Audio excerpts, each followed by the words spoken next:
Good morning, everybody. We are gonna get started. And I am gonna, I think, start with turning it over to Auditor Randall. It looks like we are, I think that we have one member of the subcommittee who's just checking into his caucus, and we'll be back. And if maybe you guys wanna take us through just sort of where we're at in these two meetings that we're gonna have, and where we're at in arc of the audit. Absolutely. Thank you, Madam Chair and members. For the record, my name is Judy Randall, Legislative Auditor. Yes, it sounds like I'm yelling, and I'm gonna model that so that everybody speaks really loudly, because the microphones are actually like in the middle of the table. So just project the whole meeting, okay? Thank you.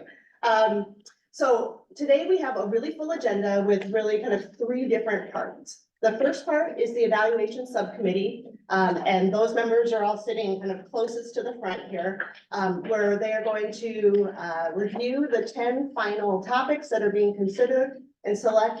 Oh, now I'm too loud. So, yeah, good luck is all I can say to everybody. Review the 10 topics that have been considered and select the final 5 to recommend to the full audit commission for approval. And I'll have Ms. Rodriguez go through the different pieces of information you have in your folder that will help you to make your decision. And then when we conclude the evaluation subcommittee, we'll gavel out, and then we'll gavel into the full commission. And then the full commission will discuss the topics that the subcommittee recommended and either approve or have further discussion, or whatever the full commission decides. And then once the topics have been selected for the coming year, we're then going to pivot and hear from the Financial Audit Division present a report, performance audit on the Minnesota Board of Firefighter Training and Education. So it's a full agenda. Really appreciate you all being here on a Monday rainy morning. And perhaps with that, I'll turn it over to Ms. Rodriguez to walk through kind of all the steps we've already done so far related to topic selection.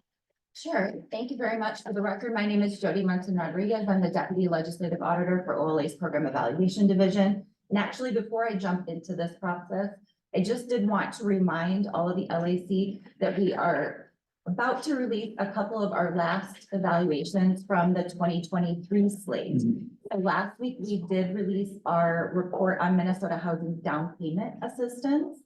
And in the next couple of weeks, we'll be releasing the last 2 reports. Those will be on grant award processes and metro mobility. So keep an eye out for those. We'll be sending notices as soon as we have those releases scheduled.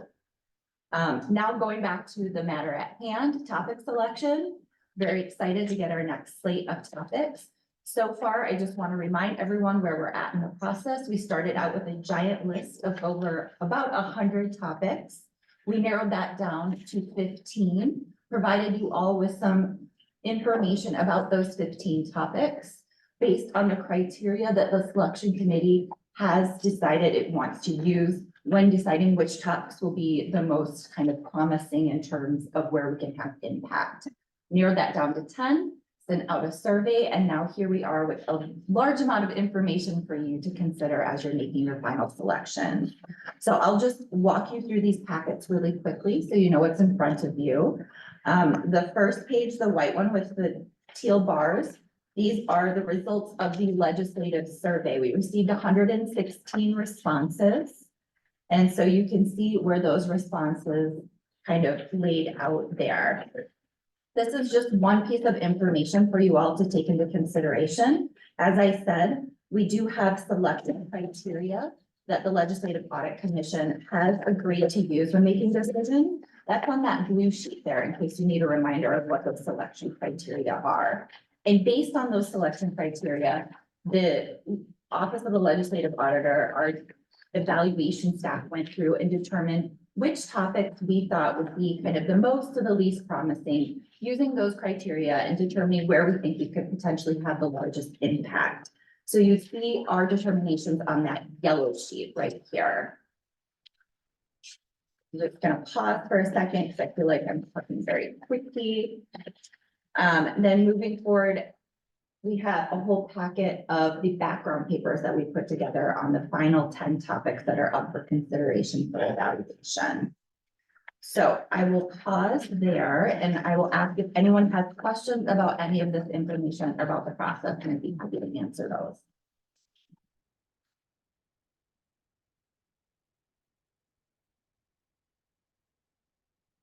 Uh, Representative Hanson. Thank you, Madam Chair. Maybe you covered in this, as going through the topics, are there some that could be done as financial audits or special reviews? Auditor or Deputy Auditor, Rodriguez. Sure. The one that I would bring your attention to first is the Minnesota State Colleges and University faculty pay processing. As we noted in the background paper for that one, we think that given some of the technical questions related to pay processing, it could be good for a financial audit. So that is one thing that we wanted to know in terms of that.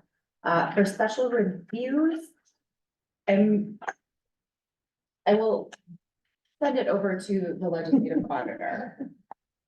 Good. Legislative Auditor Randall. Thank you, Madam Chair. I think for a special review, we would really need a specific allegation or specific concern, and at least as currently structured, all of these topics are a little more broadly scoped. But certainly if there are specific concerns related to any of these topics, then we could explore the possibility of doing a special review. Thank you. Representative Hanson. Thank you, Madam Chair. And a follow-up. So the Minnesota Department of Health, Human Resources, is there a specific allegation with that, or is it, I mean, it would seem that that's a smaller pool. Oh, there Representative, must be. good morning, Representative Quan. Yes, there have been a couple of things. One, there are some whistleblower issues of where they feel they're getting hit and criticized and detrimental impact because they're whistleblowing. Two, there have been several audits in the last few years of where they say they have a communication of possible fraud or concerns across different areas. But we've seen repetitive issues. So the general idea on that audit is, what are the processes that they have for, issues coming up from whistleblowers or internal concerns about things? And what are the processes for sharing concerns about different entities across the different groups within the department? Because there was a recent audit where I asked about, were there any entities that had been flagged for possible fraud previously? And they said 2 were. And if we go back to the Feeding Our Future, we go back to the daycare providers and some of the other ones, there are multiple entities of which have repetitively either been found to be fraudulent or there's under investigation of being fraudulent. And with the billions of dollars, since I've been on the committee, with the billions of dollars of fraud that have been discovered in audits, it is only prudent to look at their processes for adequate communication across different departments and agencies to prevent repetitive and fraud. And with all of the dollars going out in the budget period, we've had repeated testimony, that there's so many grants and dollars flowing that they haven't been able to keep up with some of the common practices that they've done. So therefore, both because of, we want to invest in the employees that are doing the job and notice something that might be of concern, we want them to be able to speak up to help. Because frankly, I'd love to have an extra few $100 million to help different areas. And this is one way that we can take the audit function and assist in the refinement of processes within the departments to decrease the fraud, which actually is almost like finding extra money to give to the people that need it. Because the food banks are saying they have a huge influx. And if we had a few hundred extra $1 million that was fraudulently in feeding our future, that money could go to related things to feeding people now. So that's where people have had discussions with me, including employees of MDH and DHS that have concerns and don't want their name spread. And so that's where that one comes from. Thank you, Representative Hanson. So the question is then, is it Department of Health? I mean, if it's allegation of fraud in the Department of Health, that would seem to be a special review. If it's an issue of grants across Department of Human Services, Department of Health, Department of Education, that's a much different thing than one agency, Human Resources. So what specifically are you looking at? Representative. Thank you. Specifically, I think we can find the developed processes, because when dollars are counted, I think this is one of the largest departments, budget-wise. And we can see what processes, it's a very complex department. So processes that allow for the communication and data privacy and other issues involved, this would be the best department to do that type of a analysis with and confirm that the new processes they've developed are truly effective and having an outside view into that effectiveness. Chair Hanson, and then I want to make a proposal. Thank you, Madam Chair. Maybe if the auditor or deputy auditor wants to comment, because it still seems to me you're talking about different agencies versus one agency. Chair or Ms. Rodriguez. Sure. Thank you, Madam Chair. I would say that for these process-oriented type questions, that's a typical program evaluation. So if what we're looking at really is trying to focus on what types of processes are in place to protect whistleblowers, to determine whether information is being shared, I would say that we could definitely do that in the Department of Health. That sounds more like a program evaluation to me. If there are specific allegations that could be shared with us, then that would be more of a special review where we'd be looking into a specific case of potential fraud. Thank you. I want to make a suggestion sort of before we get into the nitty gritty that given the auditor's recommendation that the Minnesota State colleges, that we move that to be a financial audit, and then sort of narrow down. So my proposal is one, I guess I want to vote on that. Are folks comfortable taking it off this list and putting it on the financial audit? I'm looking at. Okay. So Thank you. Yeah. All in favor of making the Minnesota State Colleges and University faculty pay processing of financial audit, say aye. Aye. All opposed, say nay. Great.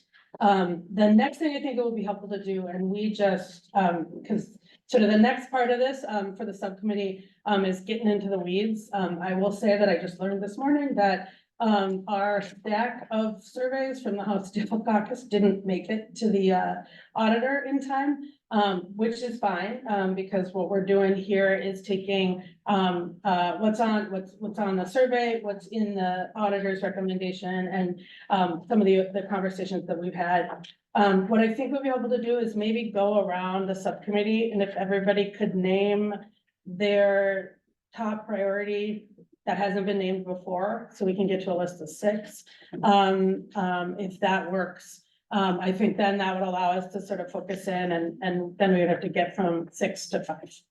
Does that work for everybody in terms of a narrowing? Great.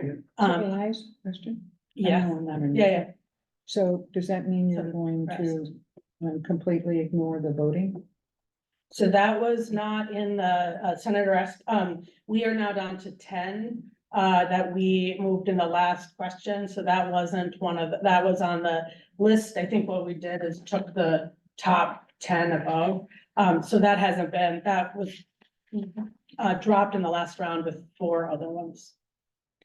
So, Senator Rest, I don't know if we have it is the balloting question, and we can get you this, are the 10 that we sent to the Representative Pong. I But the was House of confusing that she was talking about the actual votes from the legislators Oh. instead of, but she was talking the We- ballot audit. Senator Rest, I assumed you were talking about the topic, I'm- or, The thing that we sent back in, Okay. our preferences for, I'll tell you this, sorry, I misinterpreted you. I no, thought you were I'm talking talking about this. And so what if one of your favorites is not one of the top 6? So so what was the point of doing this? If the members' votes are gonna be ignored? Thank you, Senator Rest. I think that the longstanding practice of this subcommittee is to look at the votes. That is 106 of the 201 legislators, to look at the dig deep into the what the auditor has told us in terms of staff Yeah, recommendations. I'm familiar with the process. I just have been dealing with it for 35 Yeah. years. But even though we have sometimes set aside a topic that got the most votes or so on, that actually is very unusual, and it is not a longstanding practice of the Legislative Audit Commission. Representative Hanson. What I interpreted you were saying is that we just go around with the 6 because people may pick the top 6 anyway. So just have each member of the subcommittee go around and say which one they think we should. Senator Barr. Thank you. So when we remove the faculty pay, that still leaves us 6 or it's 5? Senator Barr, that leaves us 9. No, I mean, plus 9 on the total list, but how many are we choosing? 5? 5. Okay, got it. Thanks. Thank I you. just want to Yep, make sure we're thank you. getting the number right. 5 total, not including Not the including minutes. faculty of the- pay. Yep, Got it. so basically we're getting from 9 to 5 now. Any additional questions? So I would like to start maybe with you, Senator DeBall, and if you're just looking at both the survey results, digging into the evaluations, if you have a, Madam Chair, yeah. maybe it would be easier next time when we produce the results of the tally to number them as well. So we should just, let's number them 1 through 10. And Yeah, yeah, but let's number them 1 through 10. So when we're speaking of them, nobody's gonna have time to write down particular topics as we go through and list highlight each of our members. 3, we're talking about 3, correct? my suggestion was that everybody offers 1, but that you offer. That we end up with a list of 6, so if someone offers your topic, if it's top 1, that you can offer a different topic. That makes sense. So for instance, Senator Dibble. Do you have something you want to offer? Guardianship of adults. Okay. And so my suggestion is just now nobody should offer it. Okay. Got it. Senator or Representative Pong, sorry. I will do the 3rd highest vote. One, which would be the Department of Health.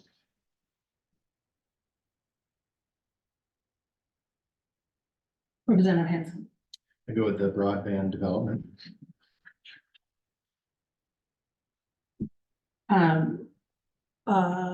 Senator Barr.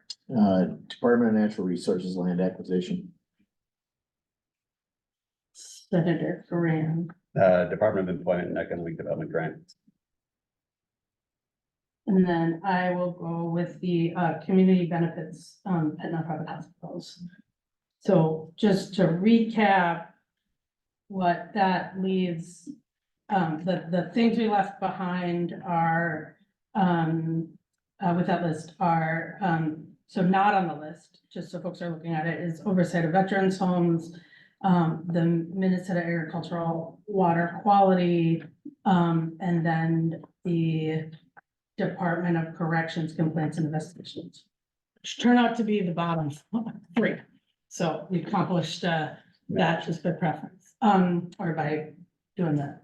So, with that, I guess I would open it up for discussion. Chair Hansen? Thank you, Madam Chair. Ms. Randall or Ms. Munson Rodriguez, is broadband development is a deed program. Is there any way that that could be included in the grants management for the deed?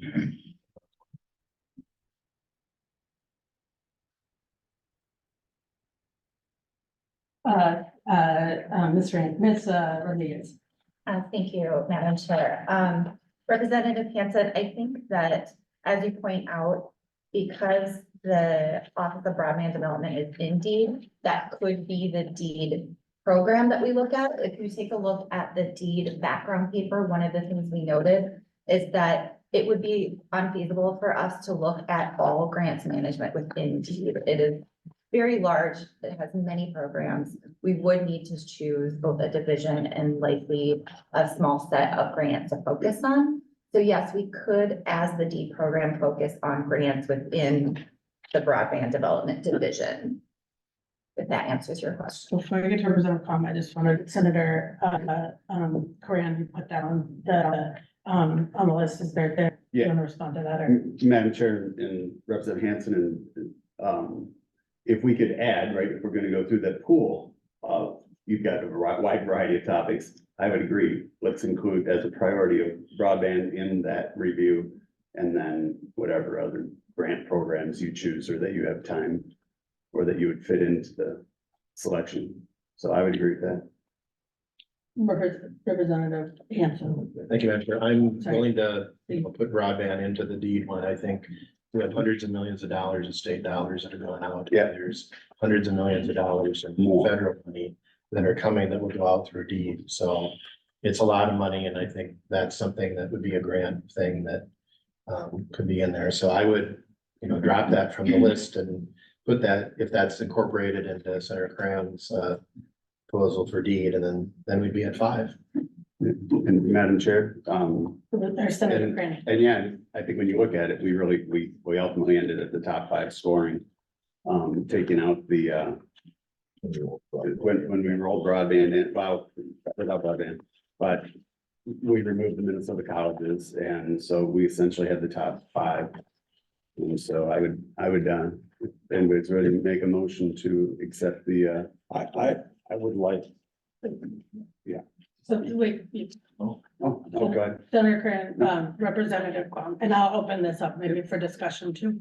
But can I just, before you go, can I just make sure that we're clear about what the proposal is? So we talked about, the conversation was about the deed grants, the broader, deed grants being one of the things to focus on is the broadband. And then that would leave, and just so that my notes are clear, guardianship, the Department of Health question, the DNR question, and the community, the nonprofit hospital community benefits. So that was just, okay.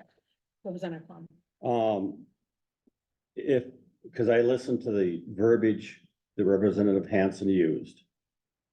And I don't want the impression that that is the only grant area that is covered.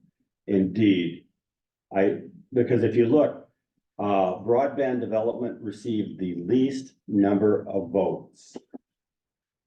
And so, my feeling is if they thought that that part of the grant program of deed was the most important, it would have gained more votes. So we probably have an idea of which grants are the most problematic. And including broadband, I think is good, but I think we need to make sure that the most problematic is also included. So if they're gonna do 2 or 3, broadband would be part of those 2 or 3, but would would not be the only one.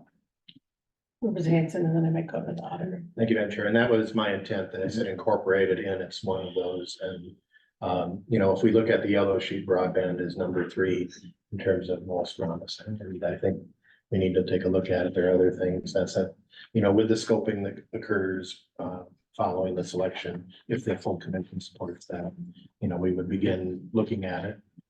I think it's a good compromise. Auditor Randall. Thank you, Madam Chair and members, and I really appreciate the discussion. I think it's been really good. Representative Quam, I agree. I also think we need some specific guidance from members. And so we'll be looking forward to having those conversations about where indeed you would like us to focus. As Ms. Rodriguez said, there's hundreds of grant programs indeed, managed by, numerous different divisions. And so, we'll reach out and make sure, small. Thank you. Thank you, Auditor Randall. Representative Quam. Yes, indeed, will be available to assist with that. I had to get my pun for the day. Will not even speak Russian in that meeting. Senator Barr. Yeah, thank you. Ms. Randall, do you have any idea about how many programs you audit inside of that? 2, 3, 6, 12? I mean, I know there's probably 100 in there, but give us an idea how many you would audit? Auditor Randall. Thank you, Madam Chair and Senator Barr. It's a good question. Typically, when we do this, it's really like 2 or 3. Okay. It's a small number, because there's a lot of steps to the grant management process, and I think you want us to dig in. So it will be. I'm just curious yeah. how many it was gonna be. All right, thanks. Thanks. Thank you. And are there any more from the subcommittee? Are there any more comments, discussions? I think we have a plan, assuming that works for our auditor team. Any additional conversation? Okay, with that, I would entertain a motion from one of you two. Madam Chair, I'd like to make a motion that we accept first one, community benefits expenditures at nonprofit hospitals. Second program, Department of Employment Economic Development Grants Management.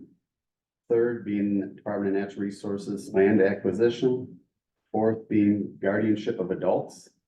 And with the 5th being Minnesota Department of Health and Human Services. Make a motion that those are the 5 program reviews for this cycle. Thank you, Senator Curran. With that, any discussion to the motion? Had a robust discussion already. All in favor of the list, and the motion, Senator Curran's motion, say aye. Aye. All opposed, say nay. We have finished our work as a subcommittee for this, this year. So thank you, everyone. I think, the next piece of this, and I'm not sure, did we tell the rest of the committee to, the next piece is to turn it back over to the chairs, and I think we will discuss this as a whole committee before doing the other 2 pieces. Thank you. Adjourn the subcommittee. I adjourn the subcommittee and hand the gavel over to the chair. Yeah. And I think Representative Lee is trying to get on. Yes. So we have Representative Lee and Representative Anderson. Is there anybody else? Senator Zhang, I think is, right, is he the only one? Is he the only other senator on this one? Call the full commission of Legislative Audit Commission to order. Because we have online, we need to take the roll, so if someone could take the roll. Representative Hanson, Present. Representative Anderson, Present. Senator Barr, Here. Senator Dibble, Here. Senator Drazkowski, Present. Representative Friedman, Here, Representative Jacob, Here. Senator Curran, Here. Representative Lee. Representative Lee is online. Representative Quam, Present. Senator Rest, absent. Senator Zhang, absent. That completes the roll. The quorum is present. Representative Freeman, you are the chair of the evaluation subcommittee. If you could give a report and a motion. Thank you, Mr. Chair. And as, the folks who were here for the discussion, it looks like, most of us are here. Our recommendations, we did, looked at all of the, materials, both the legislative survey results and the auditor's, evaluation, and, ended up with a, unanimous, vote on the top 5, for 2024, 2025. So I will report those back. They were the community benefits and expenditures at nonprofit hospitals. The deed, grants management to include a prong about broadband, the DNR land acquisition, guardianship of adults, and the Minnesota Department of Health Human Resources. And we took a motion recommending those 5 topics. Do you move those? I will also say, and we made a motion about the Minnesota state being a financial audit. And Why don't we take that as the first motion to move the Minnesota State as a financial audit? I moved we adopt Minnesota state as a financial audit for 2025. Is there any discussion? Any discussion? The clerk will take the roll. As to the motion, Representative Hanson, Yes. Representative Anderson, Yes. Senator Barr, Aye.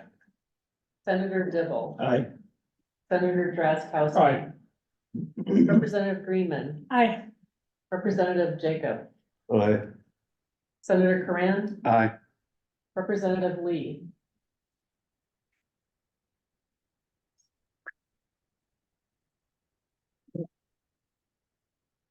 Representative Lee.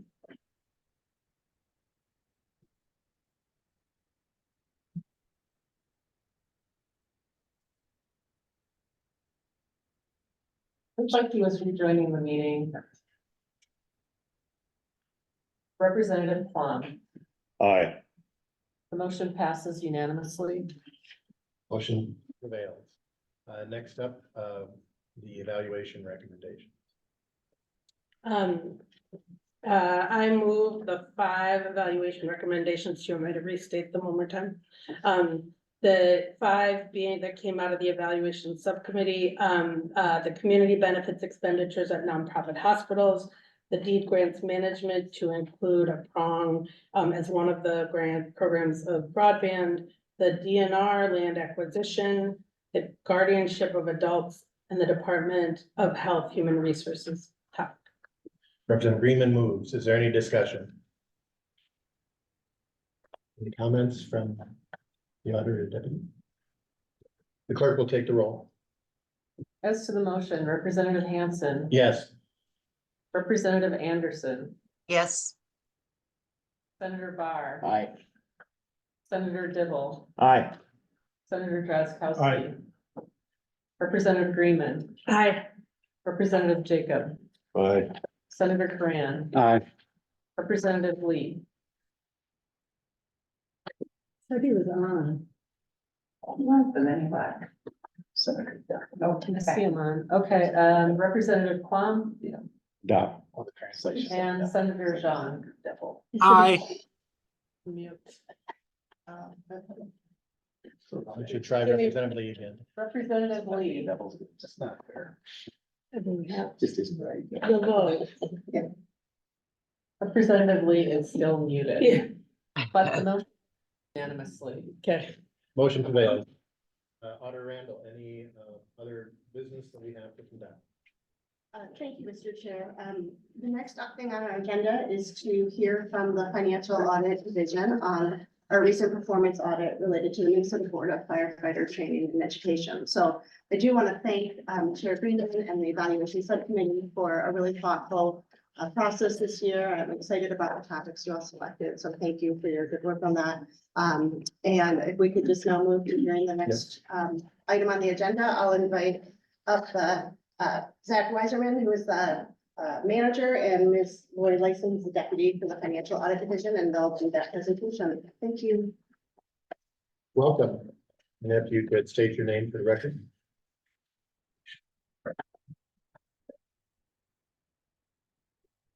Good morning. For the record, my name is Lori Lyson. I'm the Deputy Legislative Auditor for the Financial Audit Division. Good morning. My name is Zach Weiserman. I'm an audit director for the Financial Audit Division. Percy? So today we are going to go over our financial audit, performance audit of the Minnesota Board of Firefighter Training and Education.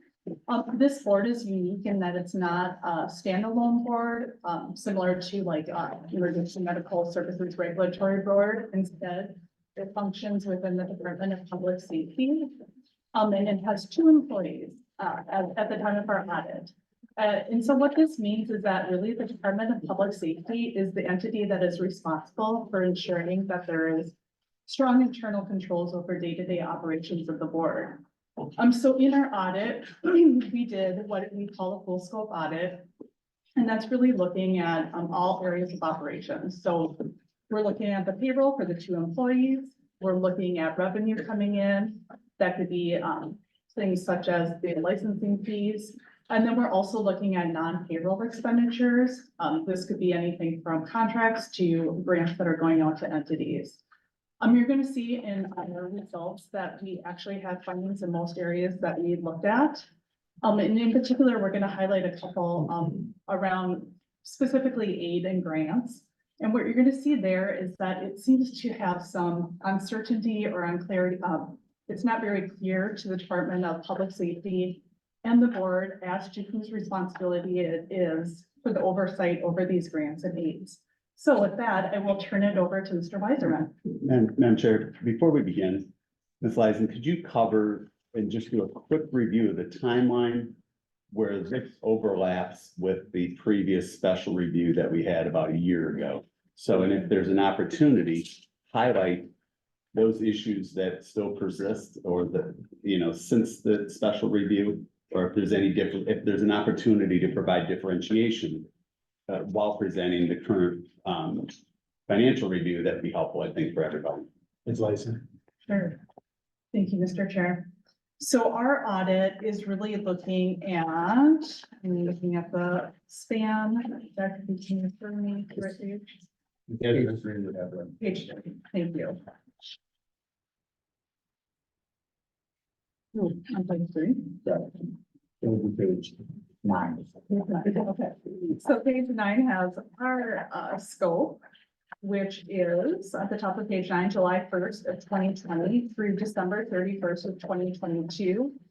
And Senator Cran was referring to the special review of the Hometown Heroes grants, which covered fiscal year 22. So that did overlap with our audit. And if there is an opportunity, as Mr. Weiserman presents the report, he'll kind of mention that overlap. Dr. Grant? No, Madam Chair and Ms. Lyson, thank you. I think so everybody understands where we're at, because there's a lot of commonality of the very same group. So thank you. Mr. Weiser? Thank you. Madam Chair, members, good morning. As mentioned, this will be a report about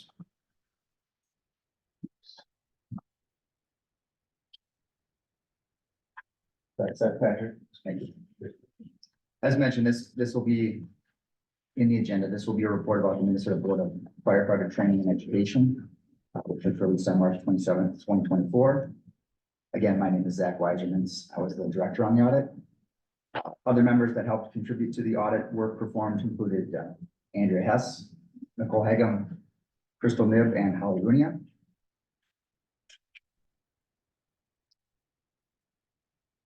This audit over the Minnesota Board of Firefighter Training and Education, which I'll refer to as the board from here on in the presentation, but was, as Ms. Lyson indicated, made of 2 employees during our audit period, now 3 employees there. And it is a board that operates within the Department of Public Safety, specifically in the State Fire Marshal Division.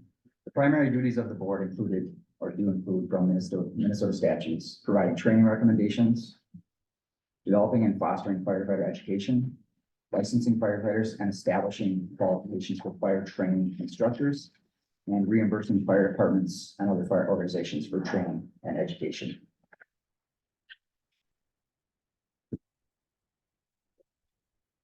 As Ms. Lyson alluded to as well, during the audit, we performed work over the board, make sure we had adequate internal controls and determine if the board complied with significant finance related legal requirements.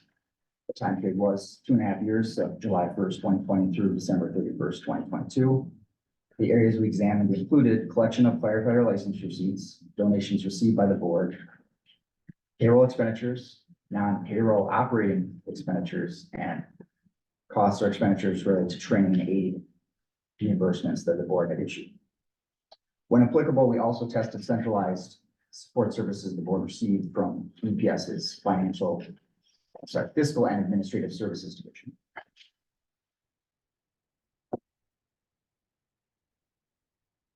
The board received funding from several sources during our audit time period. As listed on this slide, they received smaller amounts from donations, federal grants, license fees, and administrative funding to assist the Hometown Heroes program. However, the vast majority of the funding came from appropriations received from the legislature and additional funding through transfers DPS made from recommendations by the Fire Service Advisory Committee. The appropriations or transfers come from the fire safety account, which is a special revenue account funded by taxes on homeowner and commercial fire insurance policies. Related to expenditures that the board had during the audit period, they paid just over $1.2 million in payroll and day-to-day operating expenses. The remaining expenditures of $17.4 million were reimbursement activity related to issuing training aid to fire departments, fire instructors, or other fire organizations in the state. Page 28 of the audit report itself has a further breakdown of that $17.4 million in training and aid reimbursements. Not even. It's been 3 years. In our audit, we found that the board and the Department of Public Safety generally did not comply with these significant finance-related legal requirements and generally did not have adequate internal controls. We identified a number of instances of non-compliance and internal control weaknesses, including some that were more significant in the areas of receipts and the training and aid reimbursements. In total, the report contained 11 findings. I'm going to briefly talk about 8 findings on the next slide and then spend a little more time on the 3 remaining findings.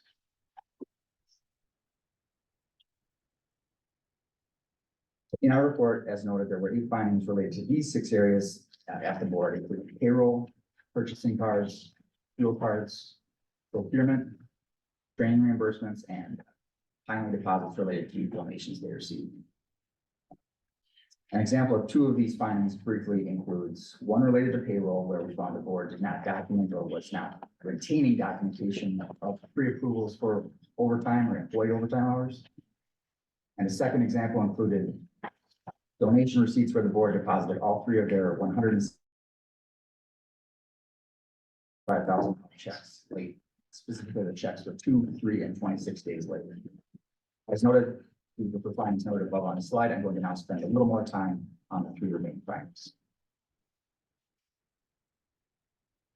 The first of these 3 findings is related to this finding 8 from the board. This finding found that the board did not have or was not providing adequate monitoring over federal money provided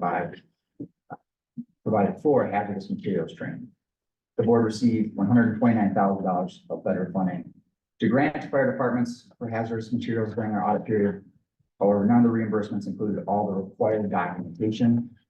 Additionally, the board did not provide all the monitoring necessary, such as site visits.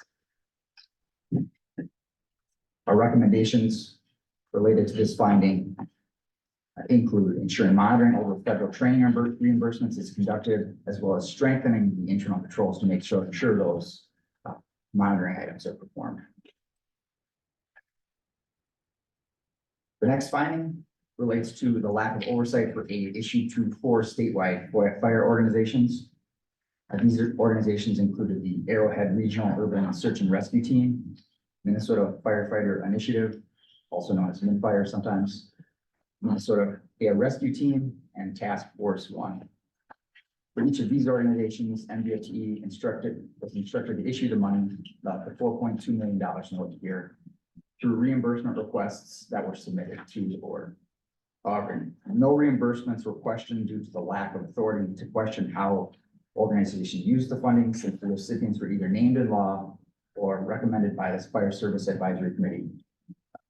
In addition, there were few or no criteria for the use of these funds, and MDFTE did not have written agreements with the recipients to enable stronger oversight or accountability. Our recommendations to the board for this finding include seeking guidance from and working with the legislature and DPS to determine what oversight should be provided and to determine if the board needs additional authority to oversee and the aid issued to these organizations. The last finding in our report explained there was no separation of duties related to the collection.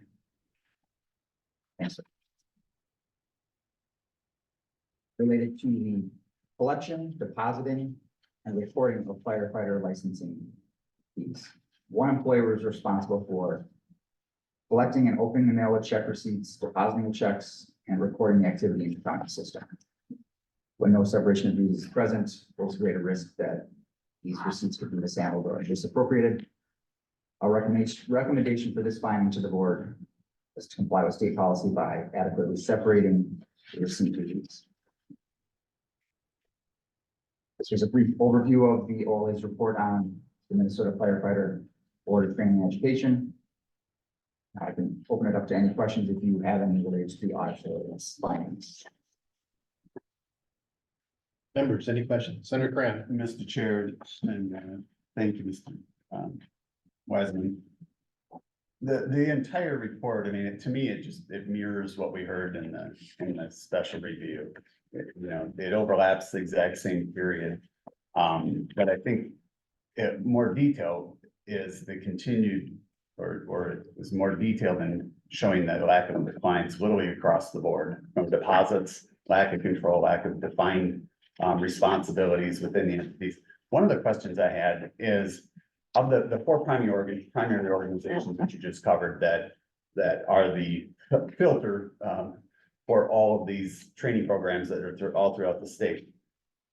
Do we believe that those organizations clearly understand the requirements, regardless of whether they've had requests for oversight or the lack of missing information? Do we believe they understand very clearly what the requirements are for them to engage in contracts, to document those that they're distributing money to seek the reimbursement?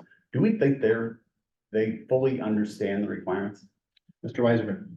Thank you, Mr. Chair. Senator Grant. I believe that these organizations did not receive a lot of oversight. This is where there might be a concern. They didn't have a lot of necessarily specific requirements or tasks given to them.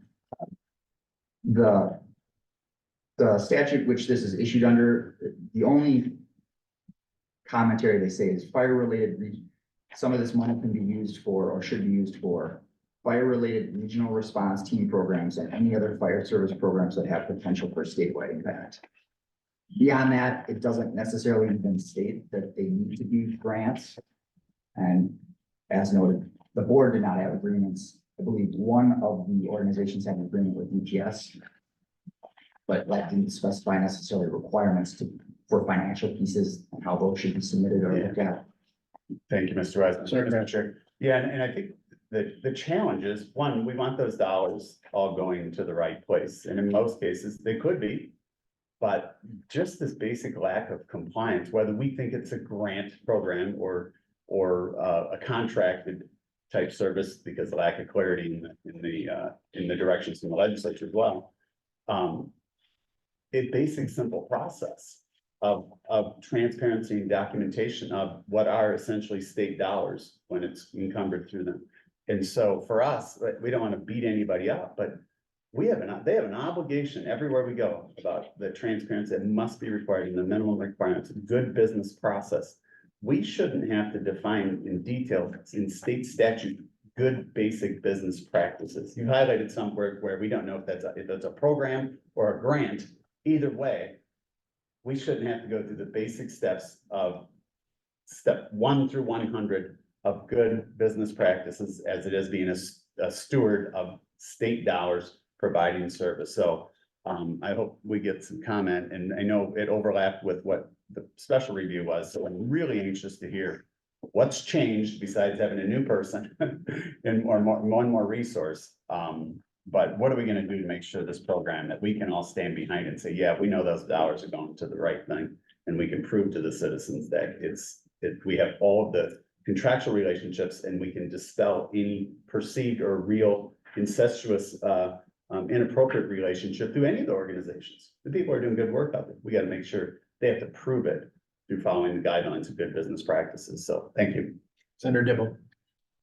Thanks. I just have a couple of basic questions. If you went over them and I missed it, I apologize, but I'm trying to understand this organization just a little bit better.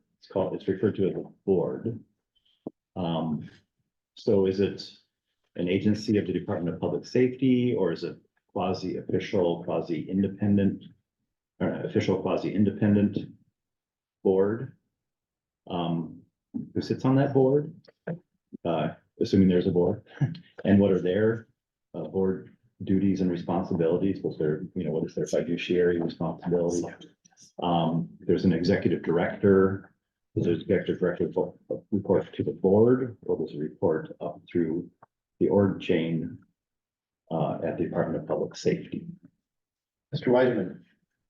Mr. Chair, Senator Dibble, page 9, or page 8 of the report actually goes over, you are correct, they do have a 15-member board that helps make decisions related to approving the budget and other goals or directions that they're going to ensue on. The now three employees for the board that are state employees, they do and are Department of Public Safety employees. And they report up through the State Fire Marshal Division. During the audit period, they reported to the Fire Marshal. Senator Dibble. So it sounds like these board members, okay, so just, sorry, didn't quite catch all of that. So it's a board, but it exists within the Department of Public Safety, so they just invite individuals to come in and advise the work of this entity. And they have no actual board responsibilities the way we would understand a nonprofit board, for example. Mr. Wiseman. Mr. Chair, Senator Dibble, they operate as a board. However, as noted, the employees are Department of Public Safety. The board, the members are appointed. There are a few distinctions that are different from a normal board that operates. The technicalities include some abilities in campaign finance disclosure about how they're supposed to issue or make final decisions related to, now the language is failing me here, but they don't have quite the same legal level of authority as a normal board, but they are appointed and they do make decisions to direct the board. But the employees, as noted, are public safety employees. Senator Dibble. I'll drop the line of inquiry. You obviously know where I'm going. Who's ultimately responsible for making sure that the executive director and the employees are carrying out their duties in the manner that you've described, that they're falling short, and or if we can't quite track that, and there's some decision-making structural changes that might ultimately be needed. We don't have to answer that question now, but that's what I'm trying to get at. So we can look at that question later. Thanks. Wiseman or Director Lisa? Thank you, Mr. Chair. I just to clarify, they are not a standalone board, so they reside within the confines of the Department of Public Safety. But as Mr. Weiserman said, the actual operations, day-to-day operations are by DPS employees that answer to DPS. So although there are some fiscal budgetary things that the board can determine, it's really a Department of Public Safety responsibility. So at the beginning of my, in the introduction, as I said, it's really their responsibility to ensure that the board is operating, that there's good strong internal controls so that we understand things like those two findings with grant and aids when there's not, especially for the aid, that there's no contracts. And the one contract that did exist didn't give clear criteria for those entities that receive the funding, that the board, that DPS itself is really dictating to the board that there needs to be contracts, there needs to be good oversight, that there needs to be strong internal controls. one thing that I just want to talk about just quickly, if you don't mind. It's like, Thank you, Mr. Chair. So we have grants, right, that go out to state entity or to non-state entities. And then we have, the state itself pays for goods and services for the state to function. And we see those goods and services coming back to the state. Where there is like a little bit of what I'm gonna call a loophole is when we talk about this aid that's going out to these 4 entities, 2 of those being legislatively named. So it's not grants, it's not goods and services coming back to the state. It's money going out to these 4 entities that we never see again then, right? Like that's money going out. And if that's something that the legislature is concerned about, then we might want to talk about that throughout state government. What do we want to do with that kind of money that I'm just going to call term aid right now that goes out and then we never kind of see it again? More than you're asking for, but. Senator Drazkowski. Thank you, Mr. Chair. Mr. Weiserman, there was like $500,000 in gifts or donations. What are the sources of what characterize those for us? Mr. Wiseman. Mr. Chair, Senator Drazkowski, those all came from the same vendor in central Minnesota. I believe the organization is called Sourcewell, and in the board's chapter in Minnesota statute, they have the ability and are allowed to accept donations, gifts from any sources. This Sourcewell organization sort of earmarked the funding to be specifically for 5 central counties in Minnesota. So rather than not receive the money, they accept it all to use those additional fire training essentially in those 5 counties. Thank you, Senator Drazkowski. Thank you, Mr. Chair. Representative Anderson. Thank you. I don't know much about this board, but is there an argument to just put this department under the public safety? I would just get rid of the board and make this a part of the Department of Public Safety. It'd solve a lot of these issues. Ms. Lyson or Mr. Wiseman? Sure, Mr. Chair, thank you. I don't think that's something that we would want to make a determination of, but I mean, I think because it already really is functioning within the Department of Public Safety, I mean, it would make logical sense that it can continue as in that way. I think one of the things you see, and I can't remember what page it is, but there's kind of like a flow of the funds that shows kind of thank you, page 27. That shows, and maybe, not as clearly as it was for the auditors during this audit, but kind of shows kind of I'm gonna say a little bit of the convoluted nature of how the money kind of flows through. So that might make sense for the Department of Public Safety to do it without the board. Representative Anderson. Well, I guess that's what I have. I guess this would be a state gov thing, right?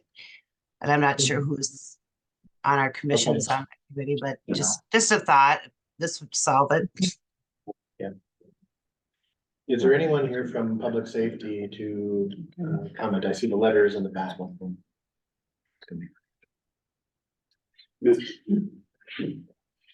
Mr. Chair, I do believe that there is a representative from the Department of Public Safety.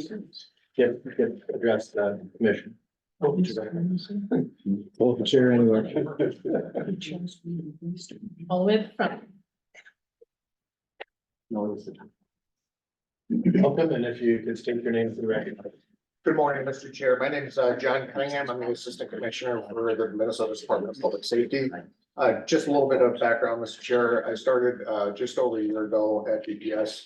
Prior to that, I was in the fire service for over 25 years. 15 of that was in Minnesota as both a fire chief in Brooklyn Park and then in Elk River. So I appreciate the opportunity to speak. Any comments on the last suggestion of, just make this a DPS thing without the board? Or? Yeah, thank you, Mr. Chair. One, we appreciate the always work on this effort and identifying areas for opportunity that we can certainly make improvements on. I think as was identified, there is some lack of clarity of kind of the overall overarching structure of the board and where that might fit. We certainly do provide, through staff and other resources, the resources to support that board. But the ultimate authority to make, decisions as a board currently it rests with them. So clarifying that, especially for staff direction and accountability, I think, would certainly aid as we look towards the future. Any other questions for DPS? Senator Graham? So, I'm glad you asked if there's somebody here, and thank you, this Deputy Commissioner, for showing up. Reading the DPS's response, right, to the OLA reports, yeah, we agree. What I struggle with is we had the special review a year ago, and so it would have been really helpful. But in today's response, which was March 25th, 2024, many of the recommendations are to address the deficiencies we have is the DPS will. So at some point will start to work and didn't act even from a year ago. And so that concerns me that either something's really wrong, and I think all of us likely agree, we will have a deliberative discussion about what this looks like in the future. Related to, should it be a board, it's a process. It appears we're buying services and to move it under more traditional structure. But I just worried that, and when I looked at it, it looks like the only good thing that may have happened as a result of the previous report was that it looks like some MOUs are in place with those 4 primary organizations. But everything else is, well, we're gonna start working on it. Well, it's been a responsibility of public safety since the existence of this program. And so to not have that oversight and control when we're talking about millions of dollars, 20+ million dollars overall, raises concerns. So I think we would like to, as the legislative members, like to understand when were those things put into place and what is put into place now? Because, the other one said, well, we're doing a new electronic purchasing card. Well, okay, well, we've had purchasing card and policies and procedures since day one. For us to issue the purchasing card capabilities to a board without the controls in place is completely unacceptable for us. So I, as a member here, and I think all of our members would like to see of the recommendations, instead of the global, what we're gonna work on, would like to see a detailed plan in addition to your recommendations to the prior question about what do we think this should look like in the future? Because there's a lot of ambiguity about, is this a grant program? Is it a state agency function? And if so, we look forward to that response. And so I'd make that formal request of you and the agency today. Commissioner Cunningham? Thank you, Mr. Chair, members of the committee. Yes, and I'm very just proud to report that, since the Hometown Heritage Assistance Program, we've invested a lot of time and resources into that program. We have new leadership in the State Fire Marshal's Division that's personally taken on that role and responsibility to make sure that we're, following what we need to as a grantor of state funds, as well as looking at, this program and specifically with NBFTE and the relationship that exists and working with the executive director to make sure that we're implementing the appropriate controls that need to be in place and working with finance and administrative services to make sure that we're capturing all those new policies and procedures and documents that need to be made. Some of these, as you did mention and allude to, we actually started probably shortly after I started in DPS of recognizing kind of the lack of clarity on the relationship, especially for some of those 4 named entities that were affiliated with DPS, but we're getting funding through NBFTE. So as noted, we did spend a lot of time crafting a very strong MOU with Task Force 1 in particular, Task Force 2, which was the Arrowhead Region Task Force. They actually just entered into their own new JPA amongst their group. So we are working on an MOU with that agency or that JPA as well. So we're really working to strengthen a lot of those relationships, recognizing that the day-to-day operations is really within the Department of Public Safety, and then looking either through the legislative process and the budget process next year to make sure that we allocate those funds through the Department of Public Safety and not the MVFTE, recognizing that the day-to-day operations is really a DPS function. So that's something that we've been working on very specifically, as well as making sure that we strengthen all of our controls and our training and onboarding, some of the other areas too. Any other questions? I have a comment. I think if we take a look on page 8, and I'd ask all members for some self-reflection, because regardless of any agency, topic area, budget area, over the last 20 to 30 years, we have created tons of task forces, boards, commissions, and they're all stakeholder driven, that we have the responsibility for representing people.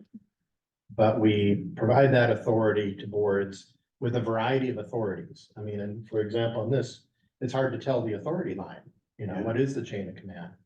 And that didn't happen accidentally, that this was created. And when you look at, this is a classic stakeholder board. It is members of these professions and then local governments that sit on the board and provide either recommendations or authority or decision-making throughout. And we do this everywhere. There's tons of these proposals in the chain to be voted on this year. And I personally think we have to stop. I think we have to look at these and say, or at least put sunsets on them. So they have to come back and provide their, justify their existence. But when we provide the authority to the stakeholders and it's in the agency, any agency, then it leads to regulatory capture because the folks who are providing the input are representing the industry, not the public. We're supposed to represent the public. And that's why the commission is here, is to look at these things. And it's hard. We just had a difficult time trying to figure out authority on one little board. And Center Rest, we had, you know, a few years ago, we had a carve out where we would look at least a couple little boards, you know, and it seems like whenever we have trouble, it's some of these little boards that are subbed under or they run separately from other agencies. And I think we've got to take a look at this, particularly when we provide them with either regulatory authority or decision-making authority or financial grant authority. And it's everywhere in every agency, and we've just got to stop it and review it. It's my personal opinion, not speaking as the chair for this commission, but something is wrong. And this is just an example of it. Senator Dillon. I just want to thank you, Mr. Chair. I just wanted to support your comments in light of the fact that this entity is not only responsible for promoting a substantial service around training and the like, and also making grants to other entities, including locals, but something we haven't spent a lot of time on, which maybe I don't have better on, so I don't want to actually ask the question, but I want to put out there for maybe future inquiry. This board is responsible for issuing and revoking firefighter licenses. Very serious, substantial authority. And I'm hearing that they're not carrying out some of their more straightforward responsibilities with the level of capacity and competency that we would come to expect. This seems like a fairly serious matter, especially when it comes, well, certainly issuing, because we want to make sure that folks who are firefighters are up to professional standards that we would expect. But revoking a firefighter license is very serious, which I think would involve some pretty serious investigatory procedures that would have to be done with great care. So, yeah, just emphasizing your point as well. I know members have to be places, so we'll continue the discussion. This report can be heard in the public safety or state government or other committees as well. So I'd encourage folks to do that. And with that, we are adjourned.